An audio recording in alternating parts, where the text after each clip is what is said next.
France کے صدر Charles D گال پاپولر حکمرانی کی ایک دلچسپ داستان ہے۔ ڈی گال نے ملٹری اسکول سے تعلیم حاصل کی، فوج میں بھرتی ہوا، جرمنی کے خلاف بے شمار کامیابیاں حاصل کیں اور دوسری جنگ عظیم کے دوران جنرل بنا۔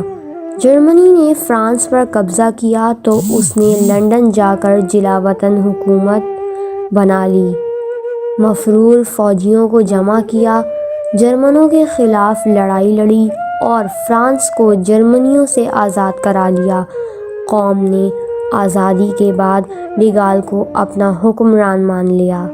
اس نے نیا آئین بنایا، بند فیکٹریاں کھولیں، بازاروں اور تھیٹروں کی رونقیں بحال کیں، کھیت اور باغ آباد کیے، اور اس نے فرانس کی سماجی زندگی کو دوبارہ پٹری پر ڈال دیا۔ لیکن تھوڑے عرصے بعد قوم ڈی گال سے اکتا گئی، ملک میں ہنگامے شروع ہو گئے۔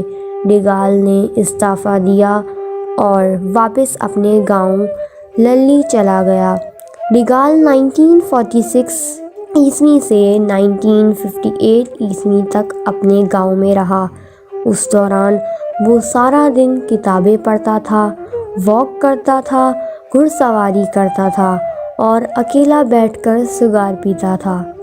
ان 12 برسوں میں ڈی گال نے کسی کو انٹرویو دیا، وہ کسی سے ملا اور نہ ہی اس نے کسی قسم کی سیاسی سرگرمی میں حصہ لیا۔ گاؤں کے لوگ اس سے اس آئسولیشن کے بارے میں پوچھتے تھے تو وہ کہتا تھا، میں نے اپنی زندگی کی بیسٹ پرفارمنس دے چکا ہوں۔ اگر قوم میں ضمیر نام کی کوئی چیز موجود ہے تو یہ مجھ سے خود رابطہ کر لے گی۔ وہ اپنی خاموشی کو بیج سے تشبیہ بھی دیتا تھا۔ اس کا کہنا تھا، لیڈروں کی پرفارمنس بیج کی طرح ہوتی ہے، جس طرح کسان بیج بو کر خاموشی سے اس کے اگنے اور فصل آنے کا انتظار کرتے ہیں، بالکل اسی طرح لیڈروں کو بھی پرفارمنس دے کر خاموش بیٹھنے کے نتیجے کا انتظار کرنا چاہیے۔ ڈی گال 12 سال تک گوشہ نشین رہا۔ اس دوران فرانس کی حکومتیں ناکام ہوتی رہیں اور حالات ناقابل برداشت ہوتے چلے گئے، یہاں تک کہ 1958 عیسوی آیا تو قوم کو ڈی گال یاد آ گیا۔ لوگ اپنے گھروں سے نکلے، پیدل چل کر ڈی گال کے گاؤں پہنچے، اسے کندھوں پر بٹھایا، اسے پیرس شہر لے کر آئے اور اسے وزیر اعظم بنا دیا۔ قوم نے ڈی گال کو ہنگامی اختیارات بھی دے دیے۔ ڈی گال نے قوم کے اعتماد پر نیا آئین تشکیل دیا۔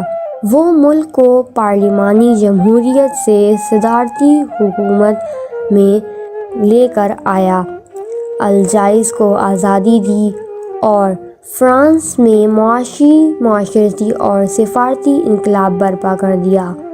ڈی گال نے فرانس کو نیوکلیئر پاور بھی بنایا اور چین اور تیسری دنیا کے ساتھ تعلقات بھی استوار کیے۔